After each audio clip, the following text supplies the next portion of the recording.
Shadnagar MLA గారు వెల్మ కులాన్ని అతి నీచంగా మాట్లాడి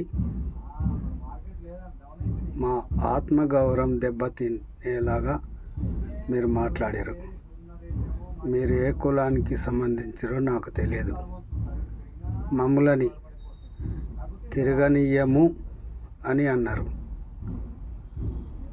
నేను ఒకటి మీకు సవాల్ చేస్తుండా. నేను హైదరాబాద్లో ఆటో నడుపుతా. నన్ను తిరగనీయకుండా చేయండి.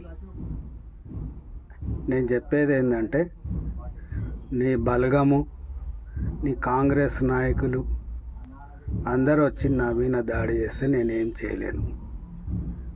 వ్యక్తిగా మీరు రండి, వ్యక్తిగా నేను తిరుగుతా. నువ్వు తిరగనీయకుండా చెయ్యి, నేను తిరిగేటట్టు చేస్తా. నాకు వెల్మ కులమే నాది ఎల్మ కులమే. కానీ నేను ఎలాంటి ఎల్మ కులం కానీ ఆ సంఘంలో కానీ సభ్యుని కాను. నేను కులాన్ని సమర్థించను. సమాజంలో ఉన్న ప్రజలని సమర్థిస్తా. నిన్ను ఎదుర్కోవడం నా కష్టమే. నువ్వు బలగంతో వచ్చి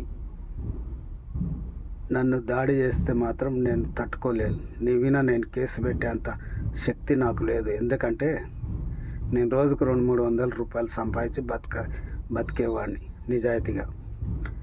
మీలాక అతిగా సంపాదనతో ఉన్నవాడిని కాను.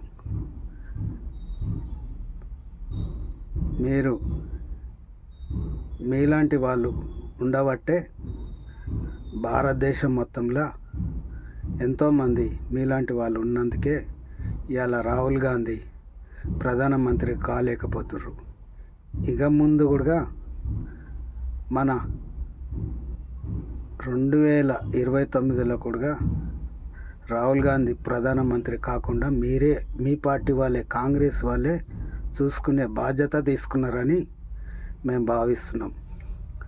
కులం, నీకు కుట్రలు చేసిన వాడిని వ్యక్తి, కులం కాదు. ఏ కులం నిన్ను కుట్రలు చేయలేదు, వ్యక్తి చేసిరు. ఆ వ్యక్తులని మీరు కనుక్కొని శిక్షించండి. ఎలాంటి చర్యలు తీసుకున్నా మాకు అభ్యంతరం లేదు. అంతేగాని కులాన్ని దూషించడం, కించపరచడం మీకు ఎవడిచ్చిండు హక్కు? ఇంకొకసారి ఇలాంటి మాటలు మాట్లాడితే బాగుండదు. వెల్మ సంఘాలందరూ ఏకమై ఇతని పైన కఠినమైన కేసులు పెట్టి చర్య తీసుకోవాలి. అసలు ఎమ్మెల్యేకెళ్ళి డిస్క్వాలిఫై చేయాలి. ఎట్లా చేస్తాడు రేవంత్ రెడ్డి? ఒక మాట చెప్తా. బడిపంతులు పాఠాలు చెప్తాడు. బడిపంతులు పాఠాలు చెప్పేటప్పుడు ఏం చెప్తాడంటే, ఉప్పు కర్పూరము ఒక్క పోలిక ఉండు, చూడగా రుచులు వేరయ్యా అని చెప్పింది. కానీ మన రేవంత్ రెడ్డి బడిపంతులు ఏమంటున్నారు? ఉప్పు కర్పూరము నీ అమ్మ పోలుకుండు అని పిల్లలకు పాఠాలు చెప్తున్నాడు. రుచులు వేరు అంటే ఏంది తెలుసా? ఉప్పు ఒకేలాగుంటుంది, పంచదార ఒకేలాగుంటుంది, తినే సోడా ఒకేలాగుంటుంది, నిమ్మ ఉప్పు ఒకేలాగుంటుంది, కర్పూరం ఒకేలాగుంటుంది. కానీ రుచులు వేరు. దీని అర్థం ఇది. ఈ సీఎంఏ బూతులు మాట్లాడి వేరే కులాలపైన నీచంగా దాడులు చేస్తుంటే ఆయన కింద ఉన్న నాయకులు కానీ, కార్యకర్తలు కానీ, స్టూడెంట్స్ ఇంకా వాళ్ళు ఇలాంటి మాటలు మాట్లాడాల లెక్క ఇంకేం మాట్లాడతారు? ఈ నీచమైన సంస్కృతి కాంగ్రెస్ అతి త్వరలో మూటగట్టుకొని ఈ తెలంగాణని కెళ్ళి బహిష్కరిస్తారు ప్రజలు. ఏ పథకం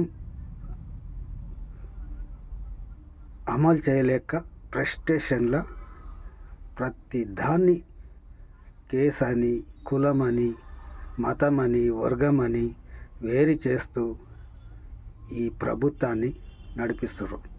దివానాగాళ్ళ ప్రభుత్వం, దివానాగాళ్ళ తెలంగాణ సర్కారు దివానాగాళ్ళ చేతిలో ఉంది. ఇంకొకసారి మనం ఇలా మాట్లాడిన వాళ్ళకు తగిన బుద్ధి చెప్పాలి. ఏమవుతుంది? కొంతమంది ఉన్నాం, ఆ కొంతమంది ప్రతి ఒక్కడు బయటికి వెళ్ళాలి. సస్తమని భయం, ఏదో రోజు సస్తం. అంతేగాని కులాన్ని కించపరుస్తుంటే ఇంట్లో కూర్చోవడం సరికాదు.